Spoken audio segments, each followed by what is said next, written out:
તો માતા છે ને લથડિયા ખાતી ખાતી આવી. મારા દીકરા જોયું કોઈ ભાઈ દારૂ પીને આવી છે, તે લથડિયા ખાય છે રોડ ઉપર. આ સત્ય કઈ છો, જેને મોનવું એ મોને, નકર રોમ રોમ. ત્યાં દારૂ પીને લથડિયા ચમ ખાય છે આ કોઈ માજી? મારા દીકરાએ વિચાર કર્યો, જોયું, આમ જોતા જોતા જોતા જોઈ રહ્યો, માતા વધારે લથડિયા ખાવા માંડી. મારો દીકરો શું કે છે, લાઈ જોવા તો દઉં. છેક પહોંચી અને જઈને કીધું કે લાય મારે દારૂ પીવો છે. મારો દીકરો કે સ્ત્રી થઈને દારૂ પીતા શરમ નહીં આવતી? પછી મેં માતાએ કીધું કે ચો મળશે બોલ, હું લઈ આવું દુનિયાના છેડામાંથી. મેરડી દારૂ તો કે જો એ દારૂની રેગડી વાપરતો હતો, અત્યારે તો નહીં હાલતો. મને માતાને દારૂ બારૂ મેં લેવાનું બધું બંધ કરી દીધું.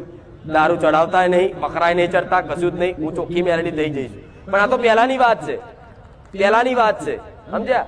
તો લથેડા ખાધી માતા આવી ને તો મારો દીકરો કે સ્ત્રી થઈને આવા માજી થઈને દારૂ પીતા શરમ નહીં આવતી? કે ચો મળશે? કે અત્યારે ના મળે, ઓમ મળે, પણ અત્યારે કૂતરા કઈ છે. મેં માતાએ શું કીધું, ભલે કડતા હું લઈ આવીશ. પછી મારા દીકરાએ કીધું કે જો દારૂની જગ્યાએ કદાચ બીજી કઈ માંગણી કરી હોત ને તો હું આપી દેત. તો મેં માતાએ તરત કીધું, મને ખાલી ઓઢવાનું હાલ ને, ખાલી મને એક ધાબળો હાલ ને, મને ઠંડી લાગે. મારો દીકરો ઘેર જઈ અને મને માતાને ઓઢારેલી સાલ અને એ માજી જઈને ઓઢારી, એ માજી હું મેલડી હતી. મારી ઓઢારેલી સાલ શિયાળામાં મારી વસ્તી પેલા લાવતી સાલ કે ઠંડી આવી ને તો મારી માતા માટે ધાબળો લાવું. એવી ધાબળો મને માતાને ઓઢારેલો.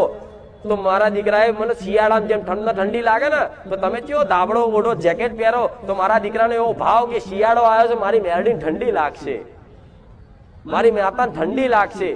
તો લાય હું સાલ લઈ આવું. તેની જોડે પૈસા ના હોય તો આગું પાછું વાપરવાના ના રાખે, પણ મારી હાથર છે ને આવી શિયાળાની સાલ લાવ્યો અને સાલ છે ને મારા ફોટે ઓઢારી કે મારી મેરડીને ઠંડી ના લાગાવા શિયાળા. તો એ ભાવ જોઈ મને માતાને એમ થયું કે દીકરા જો તું મારા ફોટામાં કદાચ સાલ ઓઢારતો હોય ને તો લાય આ હું મેરડી રૂબરૂ આવી અને તારી હાથો હાથ સાલ ના ઓઢું તો મને મેરડીને જપ નહીં વરે. અને એ દાડો કદાચ સાલ ઓઢારી ને એ દાડે માતા પ્રસન્ન થઈને કીધું કે દીકરા આજ ભલે તું દુનિયા તને ગોડો કહેતી, ઘેલો કહેતી, જેવો કહેતી એવો, પણ આખું ગુજરાત ચકેડીએ ના ચડાવું અને તારા નોમના ડંકા ના વગાડું, ગોડા હું મેરડી મટી જાઉં. માથે પડાય ને, માતાને માથે ના પડાય? મારો દીકરો મને માથે જ પડેલો. તું જોણું મારા શું ગાદી તારે કરવાની, એ તો ચિંતા નહીં કરતો. પૂછ, આટલી બધી ગાદી થાય બધા પૂછે? બધા જોવાય આવા દાડ પૂછો? આટલું રસોડું થાય, આટલું બધું થાય, કશું એક વસ્તુની પૂછપરછ ના કરે, ખાલી ધોન રાખે. અને કહેવા જેવું હોય તો કે ભાઈ આમ કરજો, તેમ કરજો, આમ તેમ ફલાણ ઢેકડું. નકર એ બધું મારે પૂરેપૂરો મારો દીકરો મને માથે પડેલો છે. ચોખ્ખું જે છે કહીશ ને, હું ના જોણું, બધું તારું છે. મન તે જ્ઞાની બનાવે, વિદ્વાન બનાવે તો તે બનાવે, ભક્ત બનાવે તો તે બનાવે. હું તો ચોય કિચનમાં પડી રહેતો હતો અને તે હાથ ઝાલીને કદાચ ચોખ્ખો નવડાય ધોળાને તૈયાર ત્યાં કરે, તારે જોવાનું. હું માતા કરું છું તાર. વાત તો સાચી જ છે ને, સાચી વાત નહીં? મારો દીકરો તો અજ્ઞાન હતો, અજ્ઞાની હતો, તમારે જેવો હતો સામાન્ય. તારે સામાન્ય જ માણસ છે, પણ સામાન્ય એટલે હાવ સામાન્ય.